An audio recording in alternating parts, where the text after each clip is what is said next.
ஆண்டவராய் இயேசு கிறிஸ்துவுக்குள் மிகவும் பிரியமான சகோதர சகோதரர்களே, ஆமென்.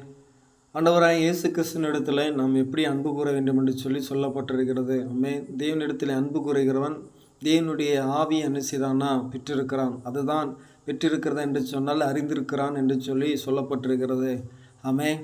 யார் தேவனில் அன்பு கூற முடியும், தேவனுடைய ஆவியை அறிந்து கொள்ள முடியும் என்பதை நாம் சிந்தித்து பார்க்க இந்த நாளிலே அழைக்கப்பட்டிருக்கிற அருமையான சகோதர சகோதரர்களே, மத்திய சுவிசேஷம் 5ஆம் அதிகாரம் 45வது வசனத்தில் உன் சத்துருக்களை சிநேகியுங்கள், ஆமென், உன்னை பாய்க்கிறவர்களுக்கு நன்மை செய்யுங்கள் என்று சொல்லப்பட்டிருக்கு. உன்னை சவிக்கிறவர்களை ஆசிர்வதியுங்கள், உன்னை துன்பப்படுத்துவதற்காகவும் நிந்திக்கிறவர்களுக்காகவும் ஜெபம் பண்ணுங்கள் என்று பரிசுத்த வேதாகமத்தில் சொல்லப்பட்டிருக்கிறது.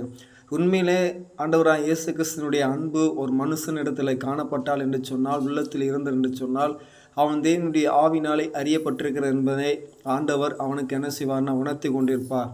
அப்படி செயல்படும் போது ஆமேன், அந்த அன்பு நிறைவாக இருக்கும், அது சந்தோஷத்தை தரும். ஆமீன்.